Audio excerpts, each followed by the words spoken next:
Hoje é segunda-feira, 10 de fevereiro de 2020. Seja você muito bem-vindo ao Boletim a Mais. Hoje comigo, Diego Amorim. O Cláudio Dantas pegou uma virose, não é coronavírus, está se recuperando.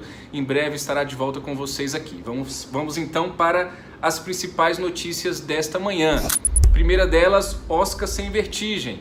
A democracia em vertigem, documentário dirigido por Petra Costa, não levou a estatueta na noite de ontem. Havia uma expectativa muito grande aí, estava todo mundo em festa, o pessoal do PT, os lulopetistas estavam radiantes ali, ocupando o tapete vermelho, cobrando quem mandou matar Marielle Franco, levaram até a Índia que fez chapa com Guilherme Boulos na corrida presidencial de 2018, disseram que o Brasil está sob um regime neofascista, carregaram lá os seus cartazes com folha 4, fazendo seus protestos, mas não deu certo, eles não levaram.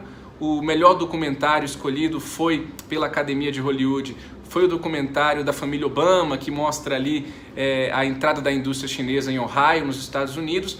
E depois que perderam, depois que não levaram a estatueta, os lulopetistas adotaram ali um discurso parecido com o dos flamenguistas na final do Mundial no ano passado, dizendo que o importante foi competir, foi jogar bonito, jogar de igual para igual, mas o certo é que o documentário Democracia em Vertigem não levou a estatueta como tanto se alardeava que poderia acontecer pelos lulopetistas. O segundo assunto é a chuva em São Paulo.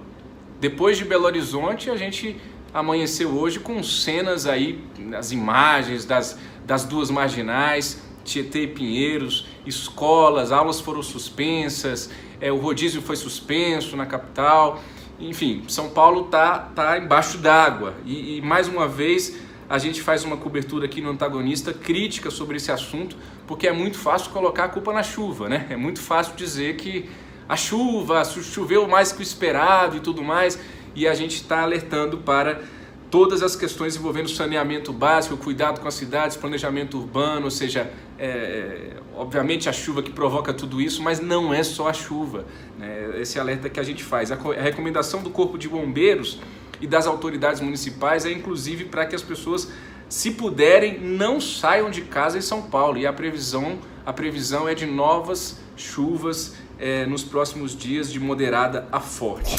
Um outro assunto desta manhã é que o ministro da Justiça e da Segurança Pública, Sérgio Moro, está no Supremo Tribunal Federal participando de uma audiência pública para discutir o envio ao Brasil de dados de usuários de internet armazenados no exterior. Isso é dentro de uma discussão sobre ações que tramitam na Suprema Corte e que tratam disso. Sempre que é preciso ter acesso a dados de internautas e que às vezes está ali no Yahoo, no Facebook, e aí você pede para o representante dessas empresas aqui no Brasil, tem toda uma dificuldade para se conseguir isso.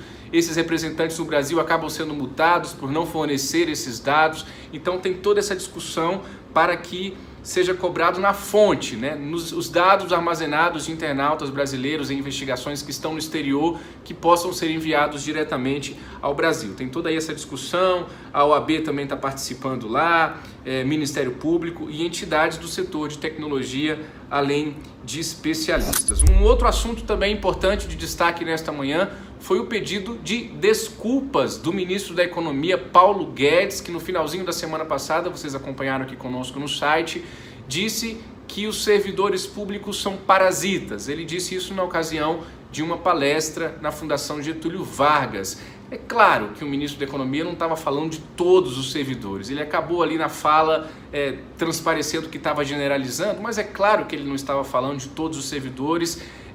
E nós sabemos, a gente que vive aqui em Brasília, você que acompanha também os serviços públicos, você que precisa de serviços públicos, sabe que existem parasitas no serviço público, né? Não são todos, obviamente. Essa fala acabou ficando parecendo generalizada e por isso Paulo Guedes teve que vir a público para pedir desculpas. Ele disse em uma mensagem enviada para o jornal O Estado de São Paulo: "Eu me expressei muito mal e peço desculpas não só a meus queridos familiares e amigos, mas a todos os exemplares funcionários públicos a quem descuidadamente eu possa ter ofendido.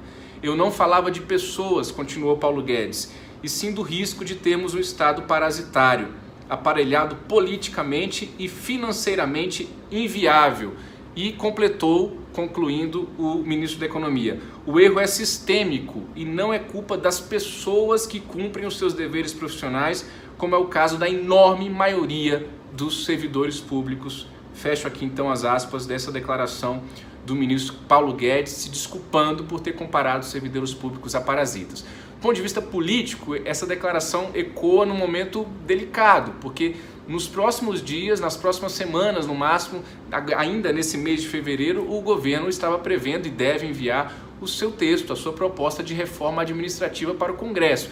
E já há um climão dentro do Congresso Nacional em mexer nessa questão, em fazer essa reforma administrativa e mexer na máquina pública, na parte toda administrativa da esplanada e afins. Porque nós estamos em ano de eleições municipais, deputados e senadores estão muito preocupados com as suas bases. Eu até noticiei na semana passada que uma das propostas que foram levadas ao ministro Paulo Guedes em relação a esse assunto é que se adote o mesmo modelo da reforma da Previdência, né? Se definam as regras gerais dessa reforma administrativa e se permita que prefeitos e governadores possam fazer, por meio de leis ordinárias, essa aplicação às novas regras da reforma administrativa em seus estados, né? Então, é uma declaração que foi ruidosa, acaba tendo uma reação muito negativa no Congresso e entre os próprios servidores públicos, obviamente.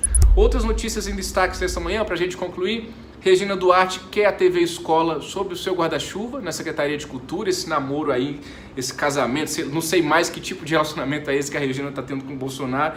As coisas estão caminhando lá, ela está tentando ver ainda o contrato com a Globo, mas a notícia de hoje é de que ela quer a TV Escola ligada ao Ministério da Educação sob a sua tutela.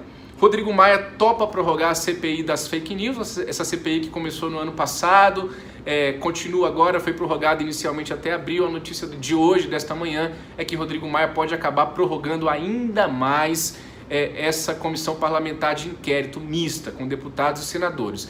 Lembrando que há ainda inúmeros requerimentos para serem pelo menos apreciados pela CPI, para depois terem ali eventuais depoimentos. Um deles é de Carlos Bolsonaro, o vereador do Rio de Janeiro, que é filho do presidente da República. Além disso, coronavírus, atualizando os números: 910 mortos e mais de 40 mil casos em todo o mundo. Lembrando que no Brasil ainda não temos nenhum caso confirmado de coronavírus, apenas casos suspeitos que estão sendo monitorados pelo Ministério da Saúde. E por fim, o mercado, no seu Boletim Focus, tradicional Boletim Focus divulgado toda segunda-feira pela manhã pelo Banco Central, com estimativas dos dados econômicos, reduziu mais uma vez a estimativa de inflação. Isso tem a ver, claro, com a economia que ainda está caminhando, engatinhando, tentando se recuperar. É claro que não tem cenário para inflação alta, ainda mais com os juros com seu menor nível recorde, né? É isso, essa foi mais uma edição do Boletim a Mais. Até a próxima, um ótimo dia, vamos em frente, uma boa semana.